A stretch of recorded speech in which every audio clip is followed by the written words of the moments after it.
আপনাদের সামনে কথা বলতে চাই। জামাত এনসিপি আসলে বিএনপির কাছে কি চাইছে। আপনারা জানেন যে গত কয়েকদিন যাবৎ তথাকথিত সংসদে বিরোধী দল জামাত ইসলামী বিএনপির উপর একটা বাড়তি চাপ আরোপ করা শুরু করেছে, বিশেষ করে সংবিধান সংস্কার পরিষদ এবং জুলাই সনদ বাস্তবায়নের চাপ। এবং জামাত এই হুঙ্কারও দিচ্ছে যে প্রয়োজনে তারা রাজপথে নামবে। কিন্তু কেন?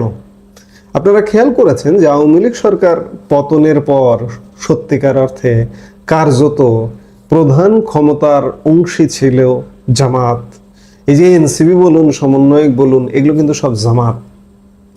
আওয়ামী লীগ পতনের প্রধান ক্যারেক্টার কাকে বলবেন আপনি? প্রধান ক্যারেক্টার আসলে জামাত। জামাতই নেপথ্যে থেকে অর্থ দিয়ে বিদেশি শক্তি সহযোগিতা করেছে। সেই শক্তি এছাড়া অভ্যন্তরীণভাবে আওয়ামী লীগ পতনের প্রধান শক্তি কিন্তু ছিল জামাত। আপনি যদি হিসেব করে দেখেন যে আওয়ামী লীগ পতনে জামাতের আসলে কি লাভ হলো, জামাতের লাভ হয়েছে উন্মুক্ত রাজনীতি করার সুযোগ পেয়েছে। কিন্তু জামাতের চূড়ান্ত লক্ষ্য ছিল ক্ষমতার মসনদে যাওয়া। জামাত কিন্তু ক্ষমতায় যেতে পারল না। নির্বাচনের কয়েকদিন আগে পর্যন্ত কানা ঘোষা ছিল দেশে বিদেশে যে জামাতই মনে হয় এবার ক্ষমতায় যাচ্ছে। কিন্তু আন্তর্জাতিক সমীকরণে হিসেবটা পাল্টে গেছে। এখন জামাত যখন ক্ষমতায় যেতে পারেনি, তখন জামাত সত্যিকার অর্থে দিশেহারা। আওয়ামী লীগ পতনের পর আপনি যদি দেখেন যে জামাত আওয়ামী লীগের পতন করিয়েছে, বিএনপি ছিল পার্শ্ব চরিত্র, ক্ষমতার মূল সুবিধাভোগী হয়েছে বিএনপি। জামাত স্বাভাবিকভাবে দিশেহারা। আওয়ামী লীগ পতনের পরে যে ক্রান্তিকালটা ছিল 1.5 বছরের ইউনূস শাসন, সেই ইউনূস শাসনের সময়কালে জামাত কিন্তু প্রথম বা প্রধান ক্ষমতা ভোগী বা ক্ষমতার অংশীজন ছিল। জামাত নির্বাচনের রাজনীতিতে বলুন, জনসমর্থনে বলুন, ছোট হলেও মূল কেন্দ্রে ছিল জামাত। ইউনূসকে চালাতো জামাত।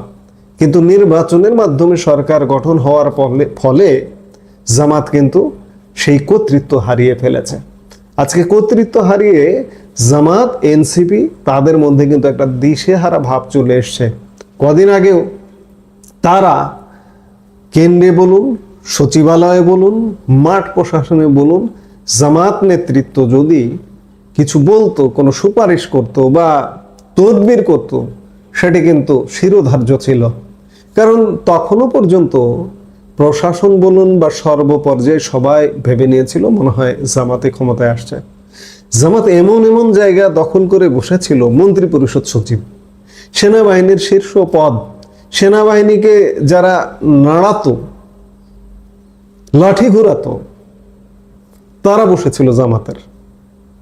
সেই জায়গায় সেই কর্তৃত্ব বা সেই ক্ষমতা আজকে 16 মার্চ আমরা কথা বলছি, 17 ফেব্রুয়ারি নতুন সরকার গঠিত হয়েছে। ইতিমধ্যে জামাত কেন্দ্র থেকে শুরু করে সারা বাংলাদেশ, সেনাবাহিনী সব জায়গায় কর্তৃত্ব হারিয়ে ফেলেছে। এই যে 1.5 বছরের কর্তৃত্ব করলো, এক প্রকার নির্বাচনের মাধ্যমে নয়, নির্বাচন ছাড়াই জামাত ক্ষমতায় ছিল। সেই ক্ষমতার থেকে বিচ্যুত। এখন কেমন লাগে? খুব স্বাভাবিকভাবে দিশেহারা।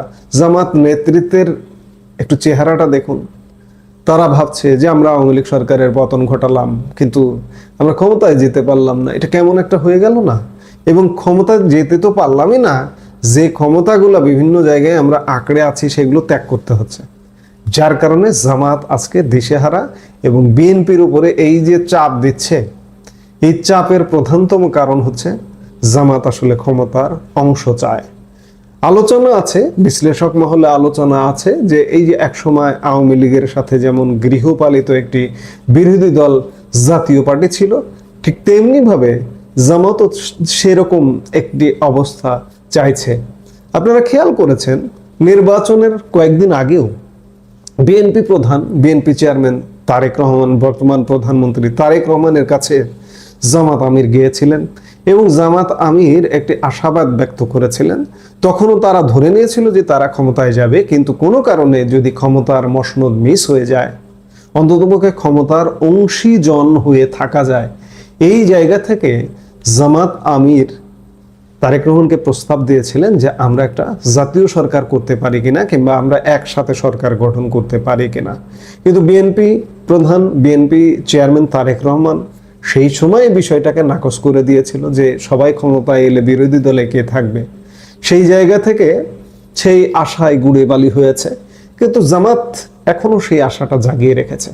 জামাত এখনো ভাবছে যে আমরা যদি বাড়তি একটা চাপ বজায় রাখি বিএনপির উপর, তাহলে বিএনপি হয়তো আমাদেরকে একটা দর কষাকষির সুযোগ দেবে যে তোমরা কি চাও। আমরা তখন সেই দর কষাকষির টেবিলে আমরা এমন একটি প্রস্তাব দেব যে আমাদেরকে ক্ষমতার অংশ করতে হবে, নইলে আমরা রাজপথ গরম করব। আসলে জামাতের এখনকার যে অস্থিরতা তৈরির প্রধানতম কারণ এটাই। এখন দেখার বিষয় বিএনপি এটিকে কিভাবে গ্রহণ করে। কারণ বিএনপির উপর জামাতি, এনসিপি, জঙ্গিদের যেমন চাপ আছে, বিএনপির উপর কিন্তু আন্তর্জাতিক চাপ আছে। আন্তর্জাতিকভাবে এখানে নানা সমীকরণ আছে। সামনে আওয়ামী লীগকে ফেরানোর বিষয় আছে, আওয়ামী লীগ রাজনীতিতে ফিরবে, জামাত, জঙ্গি, এনসিপির চাপ, এই সব কিছু মিলে বিএনপি আসলে পরিস্থিতি কিভাবে ট্যাকেল করে, জামাতকে ক্ষমতার অংশী করে কিনা। আন্তর্জাতিকভাবে যে চাপ, সেই চাপের জায়গা থেকে জামাতকে অন্ততপক্ষে বিএনপি ক্ষমতার অংশ করবে না। এখন জামাত যদি খুব বেশি বাড়াবাড়ি করে, খুব বেশি সংবিধান বহির্ভূত আচরণ করে, সংবিধানের বহির্ভূত কার্যক্রম করে, আইন বহির্ভূত কার্যক্রম করে, তাহলে আইনের অধীনে আনতে হবে জামাতকে, আইনে ব্যবস্থা নিতে হবে জামাতের বিরুদ্ধে। এখন বিএনপি সেগুলো করে জামাতকে কন্ট্রোল করবে, আন্তর্জাতিকতাবাদ ঠেকাবে, না কি করবে, সেগুলো দেখার বিষয়। আমরা নিশ্চয়ই দেখব ঈদের পরে। সত্যিকার অর্থে আমি বারবার বলছি যে রাজনীতিতে একটা ভয়াবহ টর্নেডো আসছে। এইসব নানা কারণে জামাত, এনসিপি, জঙ্গিদের চাপ বিএনপির উপরে, আন্তর্জাতিক চাপ, আওয়ামী লীগ ফেরার চাপ, এই সব কিছু মিলে ঈদের পরে একটা ব্যাপক রাজনৈতিক টর্নেডো আসবে। এবং এই টর্নেডোকে বিএনপি কিভাবে থামাবে, এটি বিএনপির জন্য একটি বড় চ্যালেঞ্জ হয়ে আসছে। আমরা সেটি নিশ্চয়ই দেখব। এই মুহূর্তে এ পর্যন্তই। সবাই ভালো থাকুন।